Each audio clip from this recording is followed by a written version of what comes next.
Jesse, welcome back. Great to see you again. Great to be here again. Now, you have been bringing us fabulous music every week from Wilde Records. I have. But in addition, you are a singer-songwriter in your own right. That is true. Tell me how you got started. Well, I had no one musical in my family. And I think I was about 11, and I saw on TV the Elvis comeback special. It's obviously a rerun. And I asked my mum, I'd like to learn the guitar. And she said, cool. So I started learning. I had lessons for a couple of years, and then I probably put it away, and it wasn't until probably third form at college when I was sitting on the beach and I noticed a guy playing guitar and all the girls were hanging around. Mm-hmm. And I thought, I can play guitar and sing. So I sort of took it back up again, and it sort of sprung from there, playing guitar on the beach, and that's where I met one of my best friends, Aaron, who was on the show earlier, on one of the earlier episodes. And people kept saying, you guys should form a band. And that's pretty much where it happened. So you formed a band, and how did your first gig go? Well, our very first gig was in Parnell at a place called the Memphis Bar. And I remember it was like a restaurant, and we had these guitar amps. We didn't have a proper PA system. And the first set, there was just people quietly eating their dinner. And I was like, I didn't want to be a restaurant band. You wanted to rock out. That's right. So during our first break, we decided to walk up, Parnell Rise, the main street, and tell everyone in all the bars that there's this awesome band down the street, and they should check them out. We didn't let them on that it was us. And then by the second set, the bar was full. The whole place was full. And, they were yelling for more, and we were playing, and they were having a great time. And that's when we realized we don't really have our guitar amps weren't going to cut it across the noise of the crowd. So we happened to be saving for a boat at the time, and we ended up taking our money out of our bank account for the boat, and we bought a PA system, and the rest of it is history. The band just started from there. And so tell me, you played famous venues like the Glue Pot. Tell me how that came about. Well, pretty much ever since our first ever gig on Parnell Rise, I would ring up Michael, I won't say his last name, but he was the manager of the Glue Pot, and I would ring him up every day. I pretty much rang him up every day for about 3 months and telling him where we're playing and saying we want to play the Glue Pot. And he kept saying, I don't know if you guys are ready yet. And he was asking, how long has the band been together? And I said, a couple of weeks, 3. Yeah, but we're ready for the Glue Pot, because I knew if you play at the Glue Pot, that was the best venue in New Zealand. And if you play at the Glue Pot, you could play anywhere. So I think about 3 months after ringing him up every day, I think I might have left him alone on Sundays. The guy was sick of you by now. And I think one day I rang him, and he said, all right, I'll give you a gig, but if you promise not to ring me for a week. So he gave us a gig. It was a Wednesday night, and we were pretty nervous. My first band was called Acoustic Attitude. We were a 4-piece then, and we got all of our friends. We put up posters and flyers, and we packed the place out on a Wednesday night, and we performed the best we could.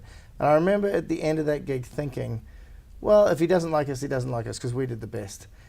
And he came up at the end of the gig, and he looked at me, and he shook his head, and he said, you'll never play the Glue Pot again. And my heart just sank. And he had his hands behind his back, and he said, on a Wednesday night. And he pulled out his diary, and he said, from now on, it's Fridays and Saturdays. And he booked about 5 or 6 gigs right there and then. Very cool, Yeah. very cool. So what do you put that down to? Is it beginner's luck? Is it guts? Is it, what is it?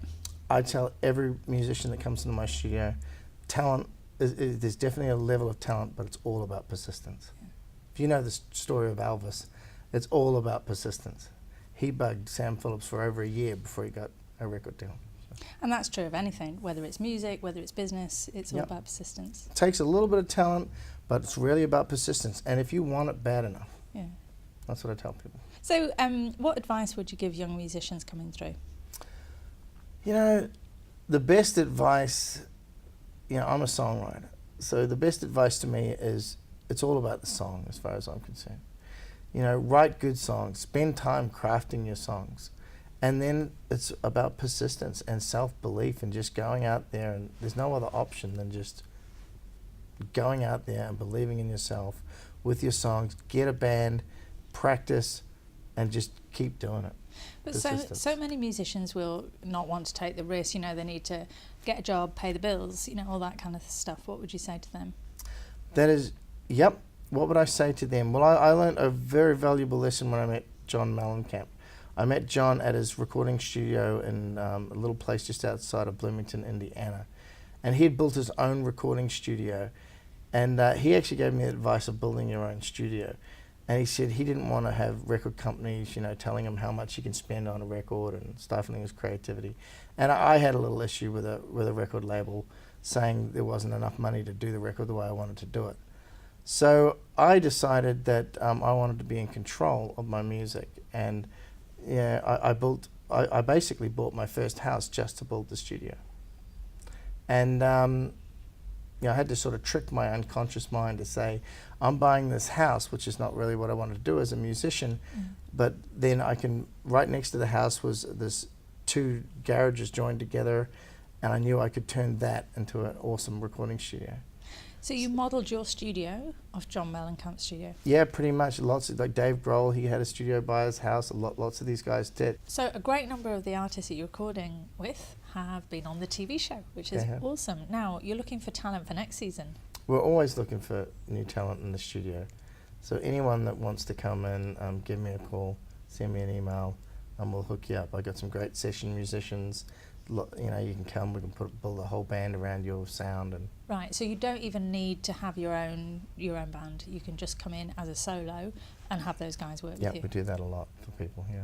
And we're putting together a compilation CD from the series. Yep, a lot of the artists that have been on this show, we're going to put either 1 or 2 songs on a compilation CD, and hopefully it'll be out before Christmas. Awesome, so great Christmas present for everyone. Don't forget to order your compilation CD. And any other advice for singer-songwriters?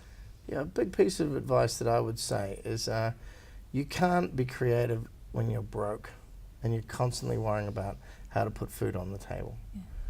And quite a few years back, after I bought my first house, my accountant said to me, well, you know, you're making too much money now.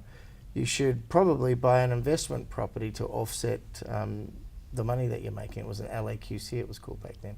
So I bought an investment property, and you know, now after each year I managed to save a little bit more money and buy another property.